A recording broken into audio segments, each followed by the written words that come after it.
Welcome students to week 3. Before we start, let's just look at the answers from week 2's exercises. So exercise A, number 1. Highlighted in red, you can see the clues which should help to give you the answer. And the answer for exercise 1 was D. Mark Girondin joined hands with the residents of Green Bottle Street. We know he joined hands because the evidence or the clues for having to pay tax for the street were thrown away into a watering can so that the water would actually get rid of all of the evidence. So the answer would be D. Looking at 2, talking about the fly.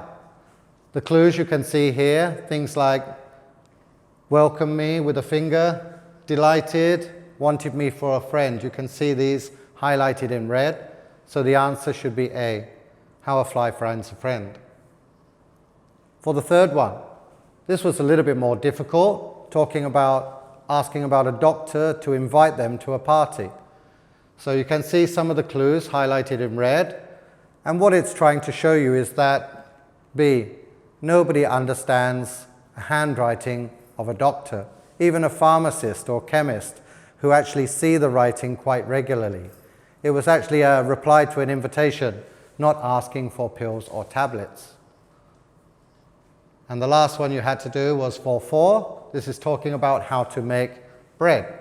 So look at the steps, you can see them highlighted in red. And what it's trying to show you is that the process of bread making is not easy. It's actually quite difficult or complex. So the answer was D. So now let's look at this week's lesson. This week is looking at context clues. So context clues. It says, context clues are hints in the passage, paragraph or individual sentence that, if considered, can tell you the meaning of a word that you are not familiar with or you do not know.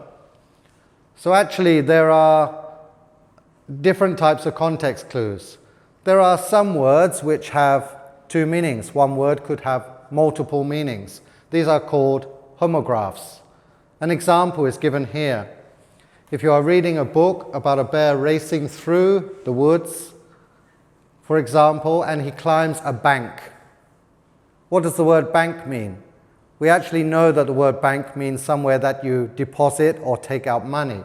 But in this context, it's showing we don't climb up the bank. A bank in this context is showing you that it should be a mound of dirt, a piece of dirt that you have to climb up, not somewhere that you put money. There are 6 types of context clues. So the first one, quite simple, synonym or restatement clues. These are where you use words which are similar to explain a difficult word. Some examples you can see here. For example, the first one.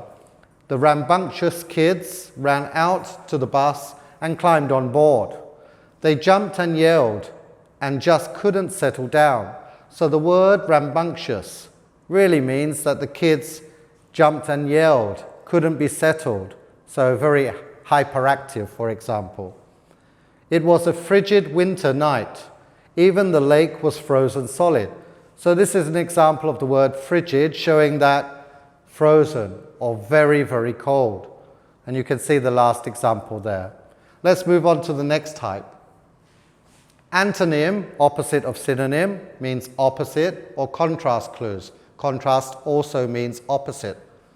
So these types of context clues also give us hints.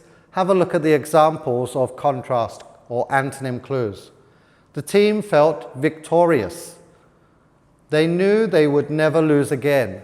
The opposite of victory is to lose. So lose is an antonym clue of victorious or to win. Don't sulk, said Lynn's mother. I need someone to talk to me today. Sulking is an action of not talking. So if someone wants to talk, it's the opposite of not talking or sulking. So these are antonym or contrast clues. Definition or explanation clues. With this type of context clue, the definition of the word is literally given to you quite clearly. So have a look at the examples. Police officers often must interrogate witnesses. That is, so the following explanation, following the phrase that is, will explain what interrogate means. The officers must ask their witnesses important questions and try to get truthful answers. So interrogate means to ask questions and get truthful answers. Every time that Jamal went to the library, he tried to expand his understanding of the world, which means, and then that tells us the explanation of this. Try to learn something new means to expand your knowledge. And the last one is there for you to have a look at as well. Look at the next one. General or inference clues. These type of context requires readers to look beyond the sentence they're reading for understanding. So you really have to understand the context of everything to understand this. Have a look at the example, quite clear. Sheila spearheaded the new product line. So we need to read all of it to understand what the word spearheaded means. She learned what people were buying. She started the new advertising campaign. She even designed the web page and product logo. So spearheaded, look for the clues. Learned about people, started new advertising, designed. So someone that starts and performs something from scratch or the beginning and makes something happen. To spearhead means to do that. The relationship between the native people and the new government was complicated. So now we need to look for the clues to explain complicated. Sometimes they got along and everyone was happy with the outcome. Other times there were disagreements, arguments and fights. So complication is something that is difficult, showing things like sometimes it's okay, sometimes there are disagreements. Punctuation or font clues. Punctuation can also help to tell us. So have a look at the punctuation. Every morning the teacher checked the classroom barometer, and then the punctuation being used here is parenthesis or brackets, a device that measures atmospheric pressure. So the punctuation of the parenthesis helped to explain what the word barometer means. Terry retained, and then you can see the punctuation here to help explain retained, the hyphens I used, kept the keys to the old mansion. So retained means to keep. Okay, another use of punctuation. The last one you can see parenthesis used again to explain the word millennium. Tone or mood clues. This is the last one for us to look at. So sometimes the writing and the tone and the mood of the author helps to explain a difficult word. Let's have a look at the example. When the children at the birthday party saw the cake, the balloons and the clown, they were ecstatic. So it's showing that at a birthday party, what are people feeling? They're normally feeling very happy. So ecstatic means to be happy or feel happy. So 6 types of clues for you. Last couple of clues for tone or mood. I'll let you look at them by yourself. Let's move on. So here's some vocabulary words. I'll quickly pronounce them for you so you can understand how they're said or spoken. Prolific, prolific. Enthusiasts, enthusiasts. Chartbuster, chartbuster. Globetrotters, globetrotters. Magnificent, magnificent. Contributed, contributed. Alien, alien. Devastating, devastating.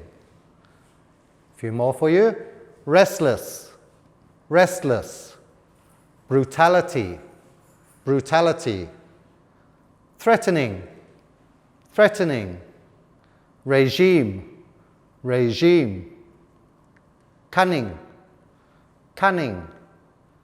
Shrink, shrink. Ruin, ruin. Stub, stub. Grope, grope. Obviously, obviously. Unworthy, unworthy. Boo, boo. Tower, tower. wag, wag.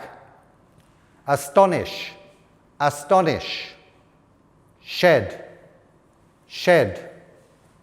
Beam, beam. Rim, rim. Rumble, rumble. So these are a few of the words that you'll need for the exercises. For your work at home, you have some exercises to complete. I'll just explain the first one and go through the slides quickly, but remember, do these exercises in your notebooks. Make sure you do them this week, and then next week you can see the answers for the exercises. So just as an example, for the first few, you will need to read, and for the highlighted red word, you will need to write down the clue that helps to tell you what the word means.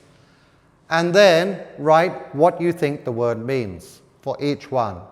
So you can see there are 2 on this one, 3 and 4, 5 and 6, 7, 8,